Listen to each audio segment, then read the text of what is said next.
Hello students. Okay, we are again back.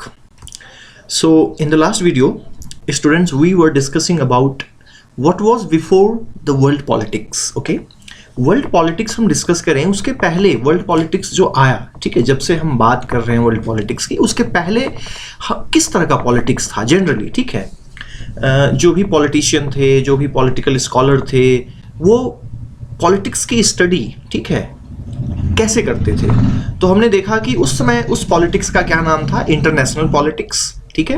ये slide जो है हमने ऑलरेडी डिस्कस कर लिया है पिछले वीडियो में। तो वो क्या डिस्कस करते थे, उस तरह की पॉलिटिक्स को किसके थ्रू, इंटरनेशनल पॉलिटिक्स, ठीक है। वो उसको नाम देते थे कि this is international politics, the politics which is happening between countries.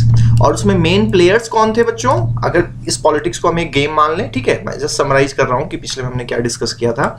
वो क्या थे, नेशन स्टेट, ठीक है बच्चों। प्लेयर्स कई थे, जितने भी कंट्रीज हैं वो प्लेयर्स थे, बट सभी का कैरेक्टर क्या है, एक ही तरह का, क्या है, सभी नेशंस हैं, ठीक है। तो इस गेम में वर्ल्ड पॉलिटिक्स के पहले इंटरनेशनल पॉलिटिक्स थी, ठीक है। ऐसा नहीं कि वो आज खत्म हो गई है, इंटरनेशनल पॉलिटिक्स अभी भी चल रही है, ठीक है, लेकिन वो साइड बाय साइड चल रही है, ठीक है, और वर्ल्ड पॉलिटिक्स को एक तरह से सपोर्ट करती है। तो ये ध्यान में आपको रखना है, ऐसा नहीं कि वर्ल्ड पॉलिटिक्स के बारे में जब हम डिस्कस करेंगे तो इंटरनेशनल पॉलिटिक्स अब खत्म हो गई है, ठीक है। जो इंटरनेशनल पॉलिटिक्स उस समय चल रही थी, स्टेट टू स्टेट रिलेशन, मतलब एक नेशन का दूसरे नेशन के साथ, वो अभी भी हो रही है, ठीक है। एक नेशन दूसरे नेशन के साथ अपना जो है संपर्क बढ़ाता है, उसके साथ इंटरेक्ट करता है, ट्रेड करता है, अपने फॉरेन रिलेशन बढ़ाता है। कुछ कंट्रीज ज़्यादा क्लोज होते हैं, है ना, तो उनको फ्रेंड कंट्रीज बोलते हैं, जैसे कि चाइना का पाकिस्तान है। इंडिया की बात करें तो रशिया जो है वो काफ़ी दिनों तक फ्रेंड रहा है। तो ये अभी भी चल रहा है, ऐसा नहीं है कि अभी ख़त्म हो गया है, बट साथ साथ में एक वर्ल्ड पॉलिटिक्स भी एमर्ज हुआ है। और अब हम नेक्स्ट स्लाइड में देखेंगे कि वर्ल्ड पॉलिटिक्स का क्या मतलब है, ठीक है। तो यहां पे कंक्लूड करते हैं कि वर्ल्ड पॉलिटिक्स के पहले जो पॉलिटिक्स को देखा जाता था, किस चश्मे के नजरिए से देखा जाता था, किस चश्मे से देखा जाता था, है ना। ये देखिए यहाँ पे मैंने चश्मा पहना हुआ है, यहाँ पे आपके टीचर ने, ठीक है। तो यहाँ पे जो ये चश्मा था पॉलिटिक्स को देखने का, वो क्या था, इंटरनेशनल पॉलिटिक्स था, ठीक है। तो चलिए अब देखते हैं कि अब हम अपना चश्मा बदलेंगे, वर्ल्ड पॉलिटिक्स अब कैसे किस नज़रिए से हम देखेंगे पॉलिटिक्स को, जो कि हमें देगा क्या, वर्ल्ड पॉलिटिक्स। तो चलिए नेक्स्ट पे चलते हैं, ठीक है। नेक्स्ट स्लाइड आ गया हमारा। अब बच्चों मैं आपसे बस ये पूछ रहा हूँ कि ये देखिए एक डायग्राम यहाँ पर है बच्चों, और एक यहाँ पर है, ठीक है। इन दो डायग्राम को आप 10 सेकेंड के लिए ऑब्जर्व करो, ठीक है, और आप मुझे बताइए कि आपने क्या ऑब्जर्व किया, इसमें क्या, इसमें चीज़ें आपको दिख रही हैं, क्या डिफरेंस दिख रहा है इसमें और इसमें, क्या डिफरेंस आपको दिख रहा है, ठीक है। ये आप मुझे ऑब्जर्व करिए 2-3 सेकेंड के लिए, ठीक है। मुझे लग रहा है आपने ऑब्जर्व कर लिया होगा, ठीक है। देखिए बच्चों यहाँ पे क्या है, ओनली 4 प्लेयर्स हैं, 1 2 3 एंड 4, ठीक है, और सभी क्या है, नेशन है, ठीक है। यहां पे देखियो क्या हुआ बच्चों, 1 2 3 4, ठीक है। ये 4, ये जो ऑलरेडी यहां पर प्लेयर्स हैं, ठीक है, ये तो यहां पर हैं ही। देखिए इंडिया, रशिया, यूएसए, यूके, यहां पे कोई भी कंट्री हो सकता है, ठीक है। हमने बस एग्जाम्पल लिया है इन 4 कंट्री का आपको समझाने के लिए। उसके अलावे देखिए कि ये कुछ दूसरे प्लेयर्स यहां पर इमर्ज हो गए हैं, देखिए, है ना, ए बी सी, सॉरी ये भी सी रह गया, ये डी होना चाहिए, ठीक है। चलिए इसको मैं बाद में एडिट कर लूंगा, बट अभी आप समझ लीजिए कि ये डी है, ठीक है। तो ये इसको मान लेते हैं डी, ठीक है, नहीं तो कंफ्यूजन हो जाएगा। तो ये क्या है बच्चों, क्या चीजें ये हो सकती हैं। दूसरी बात, ऑब्जर्व करने वाली बात और है जो आप ऑब्जर्व कर रहे होंगे। देखिए इसमें मैंने क्या लगाया है, फ्लैग्स लगाए हैं, है ना। फ्लैग्स किसको रिप्रेजेंट करता है, एक नेशन को रिप्रेजेंट करता है। लेकिन ये ए बी सी और डी में मैंने फ्लैग्स नहीं लगाए, ना तो इनका नाम लिखा है कुछ पर्टिकुलर, ठीक है, बस एक ऐसे ही इनको नाम दे दिया गया है, ए बी सी कुछ भी, ठीक है। तो ये क्या है जिनका फ्लैग नहीं है, इसका मतलब एक चीज तो क्लियर हो गया कि ये जो नए प्लेयर्स आए, A B C and D, ये नेशन नहीं है। ये जो पॉलिटिक्स में जो खेलने के लिए आए हैं, ठीक है, ये जो न्यू प्लेयर्स की जो एंट्री हुई, दे आर नॉट नेशंस, ठीक है, दे आर नॉट नेशंस। इसका मतलब ये कोई और प्लेयर्स हैं, ये देश नहीं है, लेकिन ये ऐसे प्लेयर्स हैं जो इस पॉलिटिक्स के गेम में प्ले तो कर रहे हैं, अपना कंट्रीब्यूशन दे रहे हैं, अपना रोल प्ले कर रहे हैं, but they are not nations. ठीक है, ये आपको ध्यान में रखना है। अब वो कौन है उसी की हम बात करेंगे। दूसरा, एक चीज और ऑब्जर्व करने वाली बात है, देखिए यहां पे कोई इस तरह से जो है एक चक्र नहीं है ना, एक सर्कल नहीं है जो इनको घेर रहा हो, लेकिन यहां पर देखिए एक है ना, ये इस तरह से एक रेड सर्कल मैंने दिया हुआ है कि ये जो प्लेयर्स हैं इनको भी एक सर्कल जो है वो इस तरह से कन्फाइन कर रही है। तो इस सर्कल का भी कुछ मतलब है बच्चों। ठीक है, एक तो न्यू प्लेयर्स इमर्ज हुए ये सब। ठीक है, ये एक सर्कल जो है ये भी एक नया प्लेयर है। ठीक है, अब हम बात करेंगे कि नेक्स्ट में ये प्लेयर कौन सा है। ठीक है, ये सर्कल कौन सा प्लेयर हो सकता है। ठीक है, तो नेक्स्ट जो स्लाइड होगी उस पर हम डिस्कस करेंगे, तब तक आप गेस करिए कि क्या हो सकता है। ठीक है, तो नेक्स्ट स्लाइड पे चलते हैं बच्चों। अच्छा, उसके पहले आप कुछ कहना चाह रहे हैं? अच्छा, एनी डिफरेंस? हाँ, वो तो आपसे पूछ ही लिया मैंने। ठीक है, हाँ, emergence of new players in politics. देखिए ये जो हमारी एक स्टूडेंट है यहाँ पर, ये हमें ये बता रही है कि ये सोच रही है एनी डिफरेंस, तो इन्होंने डिफरेंस ऑब्जर्व करके बताया हमें कि emergence of new players in politics. Very good, fantastic, है ना। इन्होंने बिल्कुल सही ऑब्जर्व किया। क्या ऑब्जर्व किया? कि न्यू प्लेयर्स एमर्ज हुए, है ना। यहाँ पे 4 थे, ये ABCD जो है यहाँ पे नए प्लेयर्स एमर्ज हुए हैं। बिल्कुल सही, गुड। चलिए नेक्स्ट स्लाइड पे मूव करते हैं। New players don't have flags. Very nice, इन्होंने तो बिल्कुल एकदम एग्जैक्टली ऑब्जर्व किया कि क्या डिफरेंस है। ठीक है, चलिए ये हमारा है न्यू स्लाइड। ठीक है, इस पे आते हैं और बात करते हैं। ठीक है, तो एक तरह से क्या होता है कि इंटरनेशनल पॉलिटिक्स जो पहले था, ठीक है, वो धीरे धीरे कहीं ना कहीं से जो है वर्ल्ड पॉलिटिक्स में थोड़ा सा ट्रांसफॉर्म्ड हो गया है। ठीक है, वर्ल्ड इंटरनेशनल पॉलिटिक्स खत्म नहीं हुआ है, ठीक है, लेकिन वो ट्रांसफॉर्म हो गया है वर्ल्ड पॉलिटिक्स में। ठीक है, तो इंटरनेशनल पॉलिटिक्स डिस्कस करते करते हम आज क्या कर रहे हैं? Discuss world politics. तो ये कैसे हुआ? From international politics to world politics, ये कैसे चेंज हुआ? कौन से फैक्टर्स थे जिसकी वजह से ये चेंज हुआ? ठीक है, जिसकी वजह से इंटरनेशनल पॉलिटिक्स जो है कहीं ना कहीं थोड़ा पीछे रह गई है, खत्म नहीं हुई है। ठीक है, लेकिन वर्ल्ड पॉलिटिक्स जो है वो ज्यादा डोमिनेंट हो गई है, ज्यादा इंपॉर्टेंट हो गई है। ठीक है, तो यहां पे पहला जो है एक ब्रॉड फैक्टर है emergence of new players in politics. ठीक है, दूसरी बात, nations are no longer only significant actors on the world stage, कि वर्ल्ड स्टेज पे जो है पॉलिटिक्स में प्ले करने वाले अब सिर्फ नेशंस ही एक प्लेयर नहीं बचे हैं, और भी नए प्लेयर्स आ गए हैं। ठीक है, तो ये कंटिन्यूएशन था पिछले स्लाइड का जो हमने बात की। ठीक है, उसको समराइज किया थोड़ा सा हमने यहाँ पे कि नेशन जो है ना, ये नेशन फ्लैग वाले नेशंस, नेशन है तो उसका एक फ्लैग होगा बच्चों। ठीक है, वैसे ऑर्गेनाइजेशंस के भी फ्लैग्स होते हैं, बट यहाँ पे हम बेसिकली नेशंस की बात कर रहे हैं। ठीक है, वो फ्लैग्स जो किसी एक देश को रिप्रेजेंट करते हैं, एक नेशन को रिप्रेजेंट करते हैं। ठीक है, अब नेक्स्ट स्लाइड पे चलते हैं बच्चों और देखते हैं कि वो क्या क्या चेंजेस हुए हैं जिसकी वजह से इंटरनेशनल पॉलिटिक्स जो है कहीं ना कहीं अब वर्ल्ड पॉलिटिक्स में जो है थोड़ा सा ट्रांसफॉर्म हो गया है, या वर्ल्ड पॉलिटिक्स को उसने रास्ता दिया है। ठीक है, इमर्ज होने का। तो देखते हैं फैक्टर्स ऑफ वर्ल्ड पॉलिटिक्स। ठीक है, इसको थोड़ा सा समराइज करने की कोशिश की है बच्चों। 3 new actors on the world stage, है ना, नए प्लेयर्स। एक्टर्स यहाँ पे वही प्लेयर्स हैं। ठीक है, सिंपल। एक्ट मतलब जो एक्ट करता है, प्लेयर जो खेलता है। ठीक है, सिंपल। तो new actors on the world stage. ठीक है बच्चों, नए एक्टर्स आ गए हैं, नए प्लेयर्स आ गए हैं। कहां पर? वर्ल्ड स्टेज पे। किस गेम में? पॉलिटिक्स के गेम में। अब देखते हैं उनमें कौन कौन से एग्जाम्पल, कौन से प्लेयर? MNCs, मल्टीनेशनल कंपनीज, जैसे कि फेसबुक, ठीक है, जैसे कि गूगल, जैसे कि माइक्रोसॉफ्ट। ठीक है, इन सब से आप परिचित हो। ठीक है, एप्पल जो आईफोन बनाती है। ठीक है, उसके बाद कुछ ऑटोमोबाइल्स के हैं जैसे BMW, फरारी, ठीक है, लैंड रोवर, जगुआर। ठीक है, उसके बाद अगर कपड़ों की बात करें, ठीक है, तो उसमें ज़ारा एक ब्रांड है। ठीक है, और भी इस तरह के कई ब्रांड्स हैं जिसको आप, एडिडास, ठीक है, स्पोर्ट्स अगर वियर की हम बात करें, है ना, नाइकी, तो प्यूमा, है ना।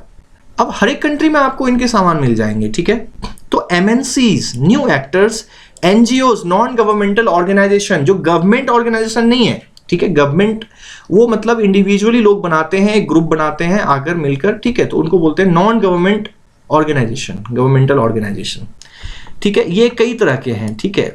ये ह्यूमन राइट्स के हो सकते हैं, ये जो है जैसे ऑक्सफैम पॉवर्टी के लिए है, ठीक है, पुअर लोगों को सपोर्ट करता है, ठीक है। कुछ एजुकेशनल एनजीओ होते हैं, ठीक है, जो ऐसे बच्चे या ऐसे लोग जिनके पास एजुकेशन की व्यवस्था नहीं है उन तक एजुकेशन पहुंचाते हैं। उसके बाद न्यू, ये स्टेट नहीं है, मतलब नेशन को रिप्रेजेंट नहीं करते हैं एनजीओज, उनका अपना एक ऑर्गेनाइजेशन होता है। एमएनसी वो कंपनी है ना, ठीक है। एमएनसी मतलब ऐसी कंपनी, मल्टीनेशनल कंपनी जिनका प्रेजेंस कई देशों में हो, कई नेशंस में हो, मल्टीनेशनल कंपनीज है ना, कई नेशन, मल्टीनेशनल, वो एक नेशन में नहीं है, ठीक है।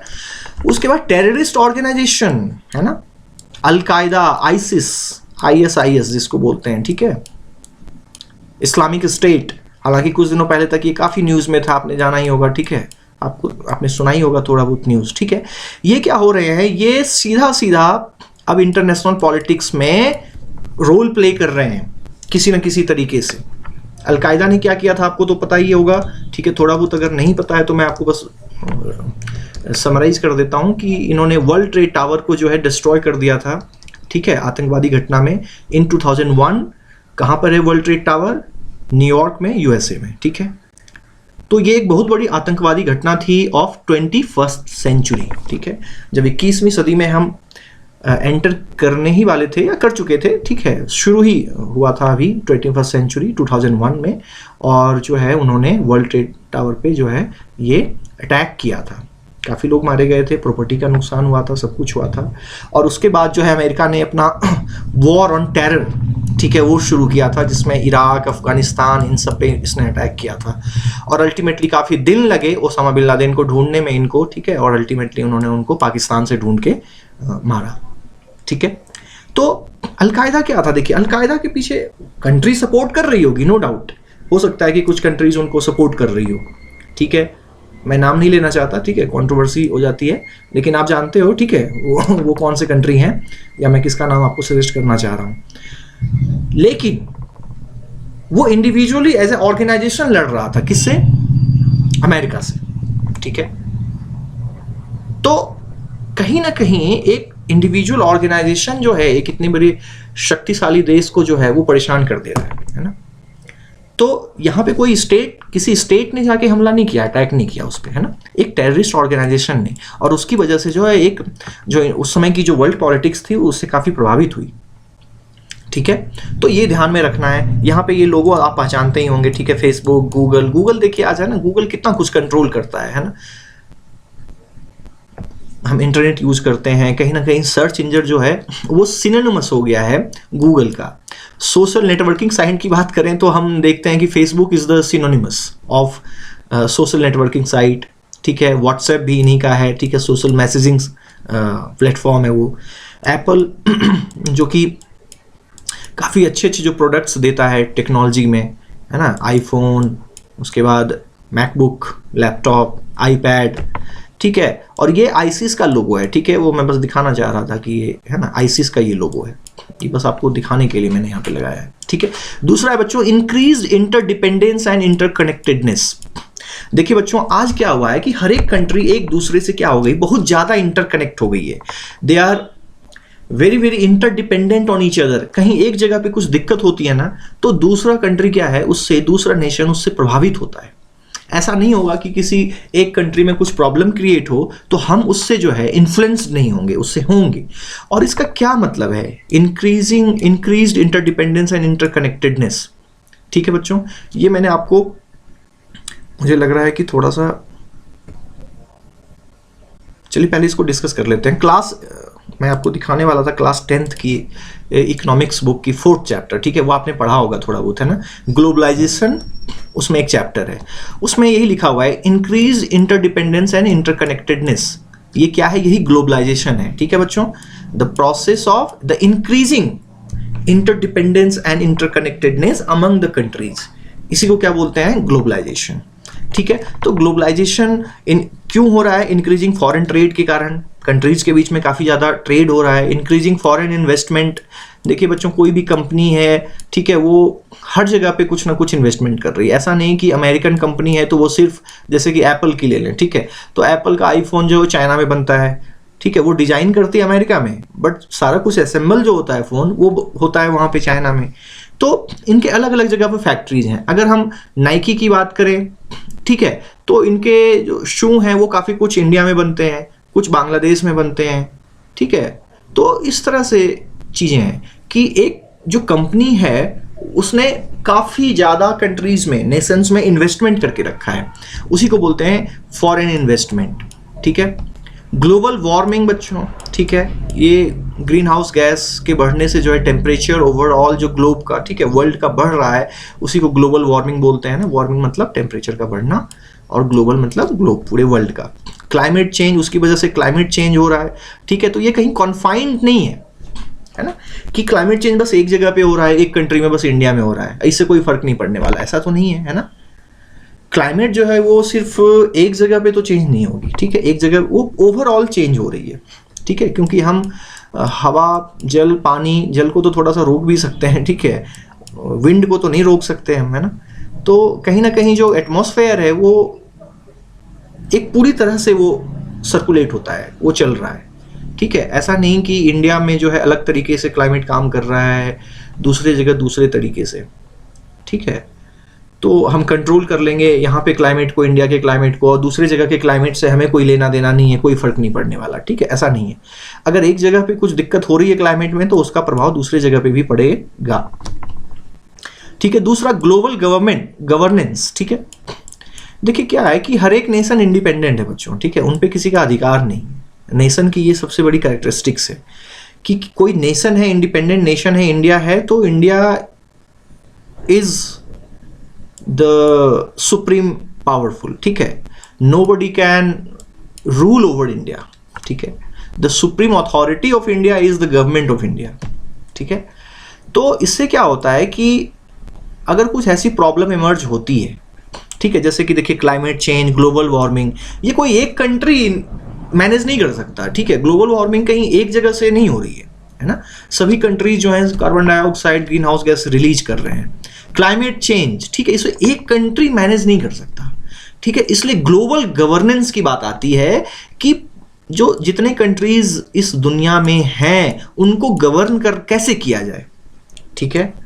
और इसलिए हमें एक वर्ल्ड लेवल पे एक गवर्नमेंट की बात करनी पड़ती है, ठीक है। और उसी में देखिए ये कुछ एग्जांपल्स हैं। यूएनओ, यूनाइटेड नेशन का जो है इस्टेब्लिशमेंट होता है। WTO, ठीक है, ये ट्रेड के रिलेटेड है, ट्रेड रेगुलेशन कैसे किया जाए बिटवीन डिफरेंट कंट्रीज।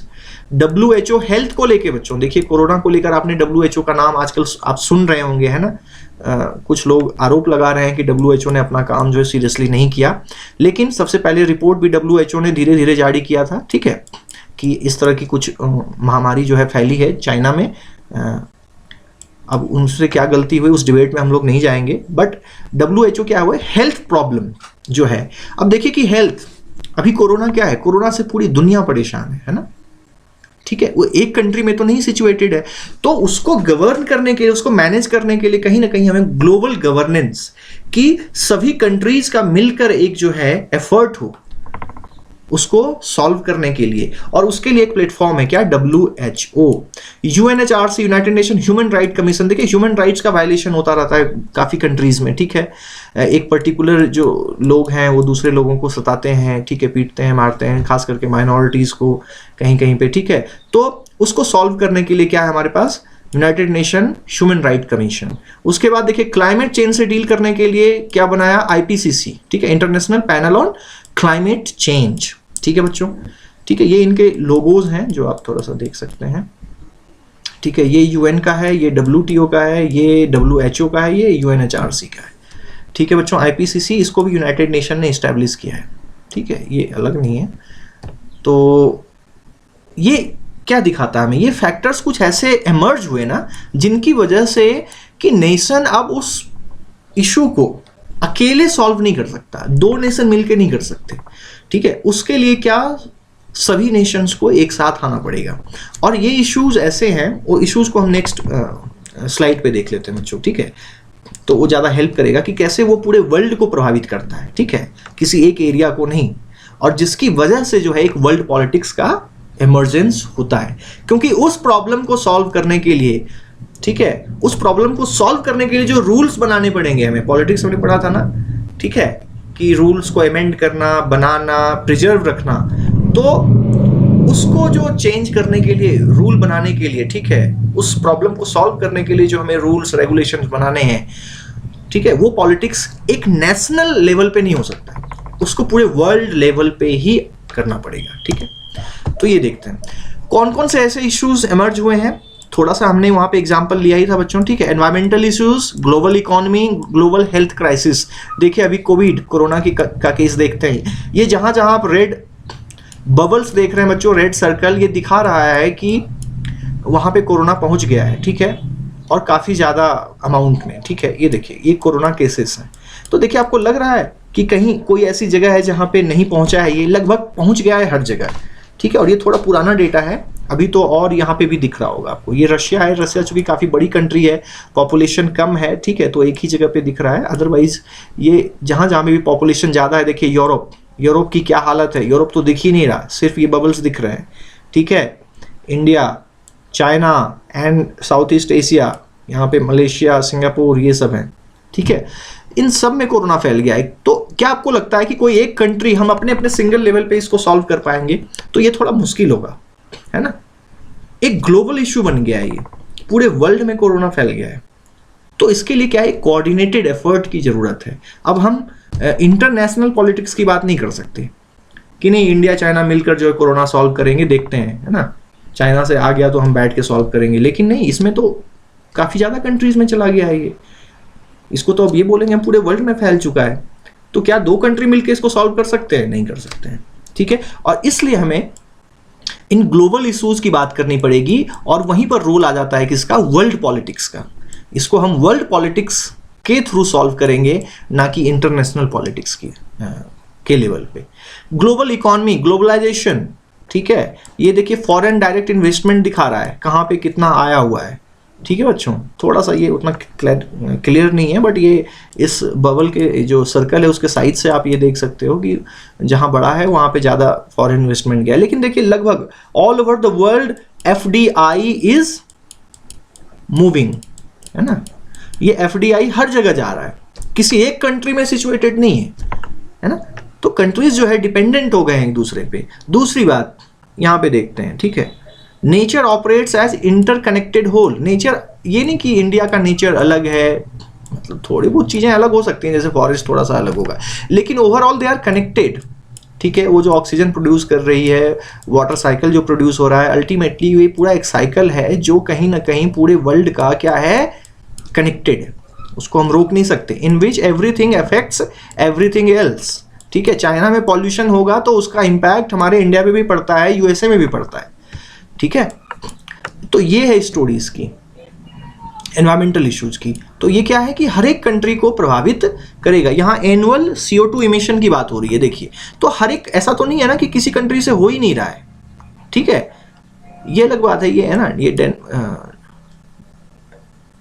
डेनमार्क, हाँ डेनमार्क ही है, सॉरी डेनमार्क नहीं है, ये ग्रीनलैंड है, सॉरी, ठीक है, उस पर डेनमार्क का ही कंट्रोल है, ठीक है। और अंटार्कटिका अगर उसको भी छोड़ दें हम, हालांकि वहां से भी जो है मीथेन निकल रहा है, कुछ ना कुछ ग्रीन हाउस गैसेस वहां से भी निकलते हैं, ठीक है। लेकिन हम यहाँ पे सिर्फ CO2 की बात करेंगे। तो देखिए चाइना, इंडिया, है ना, रशिया, USA, है ना, अलास्का, ये कनाडा, ये कुछ कंट्रीज हैं जो बहुत ही गरीब हैं, ठीक है, अफ्रीका में, और इधर लैटिन अमेरिका में 2-3, ठीक है।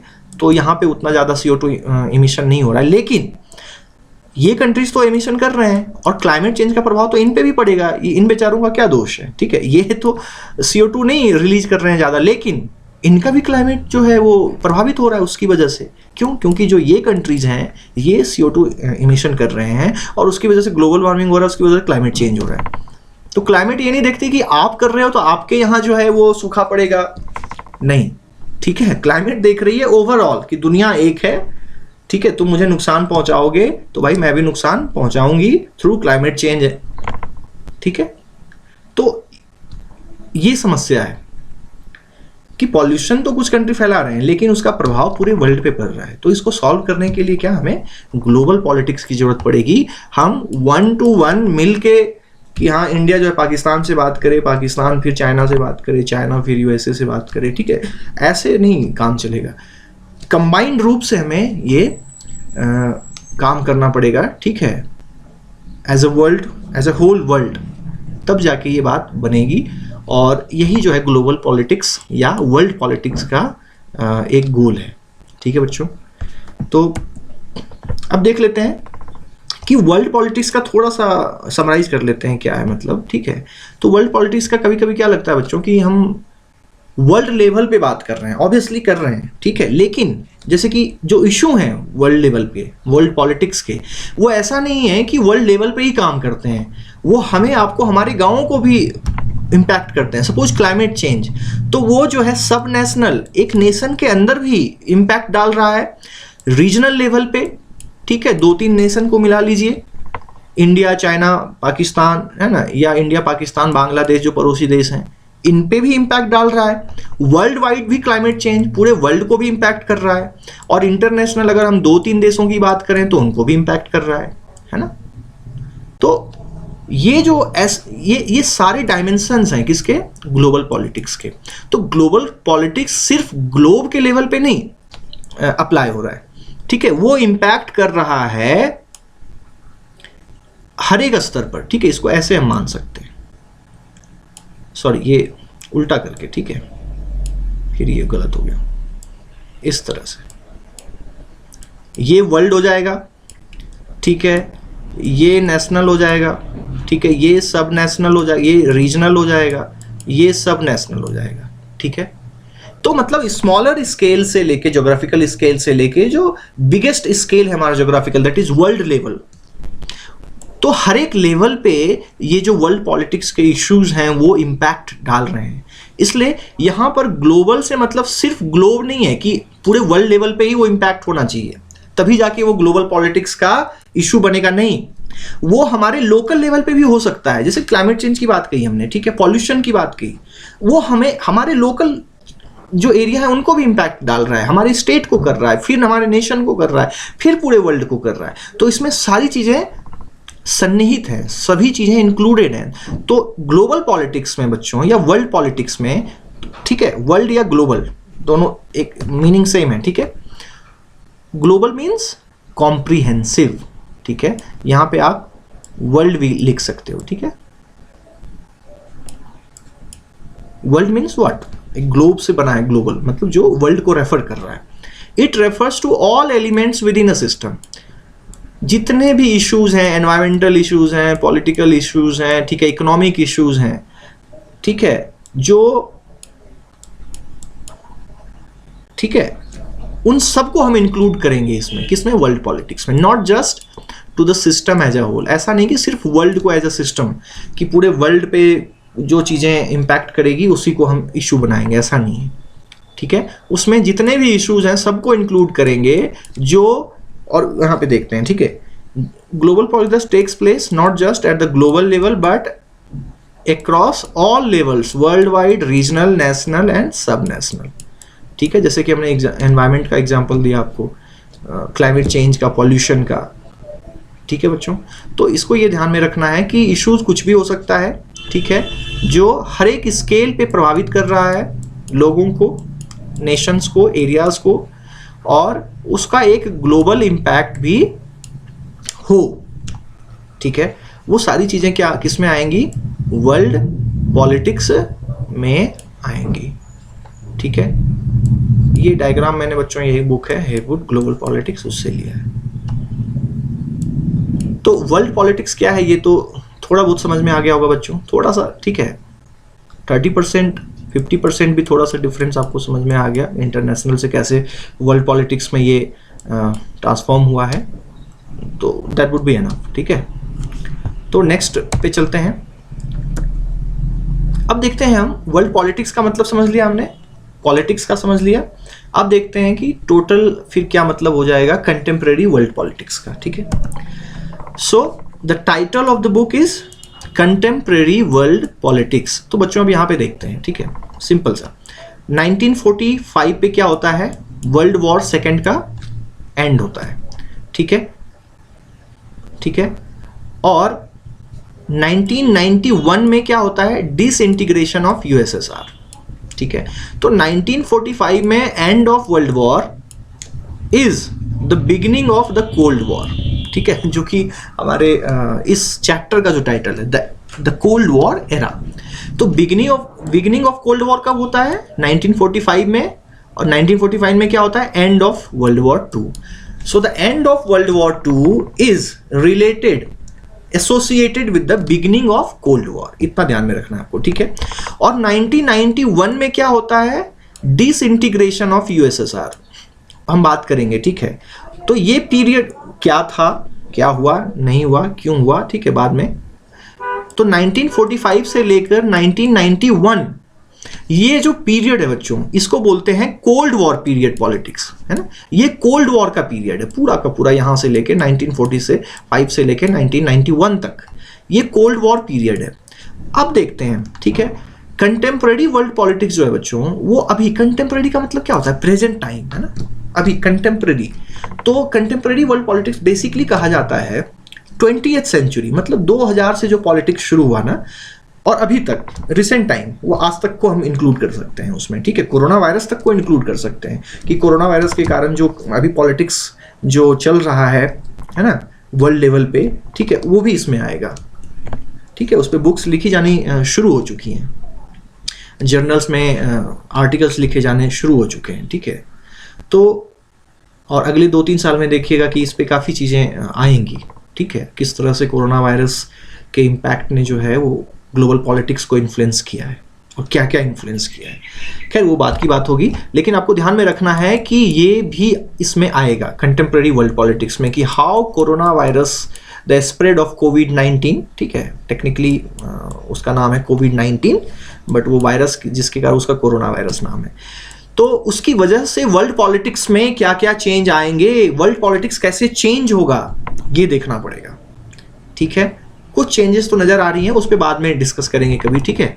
फिलहाल इतना ध्यान रखते हैं कि, लेकिन हमने इस, तो ध्यान में रखना आपको 2000 से 20th सेंचुरी से लेके अभी तक, सॉरी 20th बोल रहा हूँ, 21st सेंचुरी, ठीक है, 2000 से लेके हम अभी तक की जो पॉलिटिक्स की स्टडी करेंगे वो होगा कंटेम्प्रेरी पॉलिटिक्स। बट इस बुक में हमने शुरू किया है कब से, ठीक है, कोल्ड वॉर एरा से बच्चों।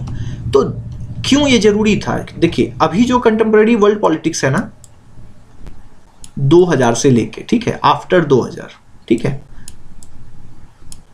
आफ्टर 2000 की जो पॉलिटिक्स है, वर्ल्ड पॉलिटिक्स, उसको समझने के लिए हमें इस कोल्ड वॉर को समझना पड़ेगा, इसका बैकग्राउंड समझना पड़ेगा। और इसीलिए जो फर्स्ट चैप्टर है बच्चों, ठीक है, उसको कोल्ड वॉर एरा को रखा गया है आपको समझाने के लिए बैकग्राउंड, ताकि हम जो बाद में कंटेम्प्रेरी वर्ल्ड पॉलिटिक्स के टॉपिक्स पे आएंगे तो उसको ठीक से समझ सकें। इसलिए कोल्ड वॉर को फर्स्ट चैप्टर में रखा गया है, so to give you an idea of the background, ठीक है, of the world politics, of the contemporary world politics.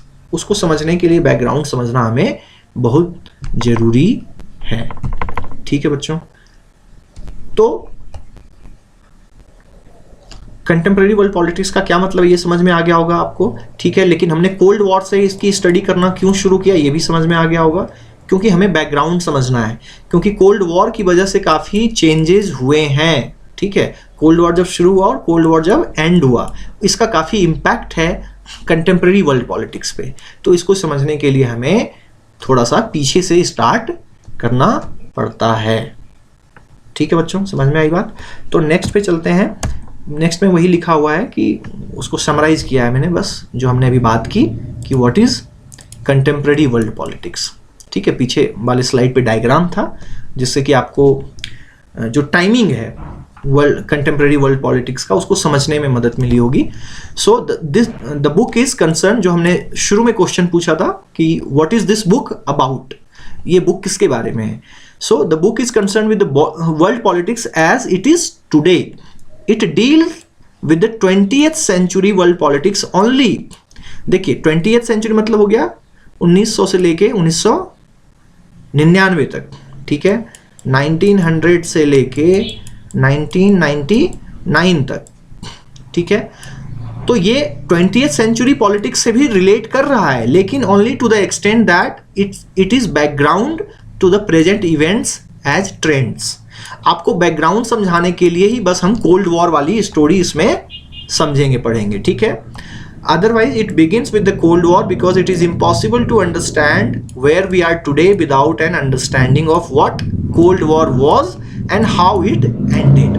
ठीक है, तो इसको हम समझ नहीं पाएंगे अगर हम कोल्ड वॉर को नहीं पढ़ेंगे। तो कोल्ड वॉर को समझना जरूरी है कंटेम्प्रेरी वर्ल्ड पॉलिटिक्स को समझने के लिए, ठीक है। तो बेसिकली जो भी पॉलिटिक्स है, कंटेम्प्रेरी वर्ल्ड पॉलिटिक्स, वो 2000 के बाद वाले इश्यूज को हम मानते हैं। ये बात समझ में आ गई। लेकिन 20th सेंचुरी, उसके पहले के कुछ चीजों को हम इसमें पढ़ रहे हैं ओनली टू द एक्सटेंट, सिर्फ किस लिए, उन पॉलिटिक्स जो कंटेम्प्रेरी वर्ल्ड पॉलिटिक्स है उनके बैकग्राउंड को समझने के लिए, ठीक है। क्योंकि उस बैकग्राउंड को बिना समझे हुए जो इस सेंटेंस में लिखा हुआ है, हम आज के कंटेम्प्रेरी वर्ल्ड पॉलिटिक्स को नहीं समझ पाएंगे। तो ये बैकग्राउंड होना जरूरी है, ठीक है। व्हाई स्टडी वर्ल्ड पॉलिटिक्स, ये हमें क्यों पढ़ना चाहिए, ठीक है। यहाँ पे कंक्लूड कर देंगे हम इस वीडियो में, ठीक है। So in today's world the relationship between nations are important but not the only one, ठीक है। नेशन टू नेशन सिर्फ इंटरेक्शन नहीं हो रहा है, हमने पहले भी बात की ना। अलकायदा टेररिस्ट ऑर्गेनाइजेशन भी इंटरेक्ट कर रहा है ना। कुछ स्टेट्स ऐसे हैं जो टेररिस्ट ऑर्गेनाइजेशन के थ्रू अटैक करवाते हैं, आपको पता है, आप जान रहे होंगे किसकी बात कर रहा हूं मैं, ठीक है। कुछ ऐसे टेररिस्ट ऑर्गेनाइजेशन है जो सीधा सीधा जो है स्टेट से लड़ाई करते हैं। आईसिस की बात कर लें, ठीक है। आईसिस क्या कर रहा है, आईसिस जो सीरिया में, ठीक है, इराक में जो थोड़ा सा फैला हुआ है, तो वो सीधा सीधा जो स्टेट गवर्नमेंट है वहां की, उनसे लड़ाई कर रहे हैं, ठीक है। उनसे जो है एक स्ट्रगल कर रहे हैं पावर कैप्चर करने के लिए, ठीक है। अलकायदा की बात मैंने पहले ही कर दी थी। तो स्टेट टू स्टेट इंटरेक्शन सिर्फ अब नहीं है, अब कुछ अदर प्लेयर्स आ गए हैं उस इंटरेक्शन में, उस गेम में। There are other important connections between governments, non-governments, institutions and ordinary people। Ordinary people भी जो है अब स्टेट से इंटरेक्ट कर रहे हैं, उस वर्ल्ड पॉलिटिक्स में के जो गेम है उसमें प्ले कर रहे हैं, है ना। आप एक एक्टिविस्ट हो सकते हैं, ह्यूमन राइट एनवायरमेंटल एक्टिविस्ट हो सकते हैं। आपने मुझे लग रहा है स्वीडन की वो लड़की थी, है ना, गीता थॉर्न कुछ नाम था उनका, ठीक है, ग्रेटा, ठीक है, जो कि एनवायरमेंटल एक्टिविस्ट बनी हुई है, ठीक है, जो क्लाइमेट चेंज पे काफ़ी बातें करती हैं। वो यूनाइटेड नेशन में भी जाके उन्होंने अपना स्पीच दिया और काफ़ी फायरी स्पीच था, ठीक है। खास करके यूनाइटेड स्टेट्स उनको वो जो है क्रिटिसाइज कर रही थी, ठीक है। और वो ये बताना चाह रही हैं कि आप क्लाइमेट चेंज पे एक्शन लीजिए, ठीक है।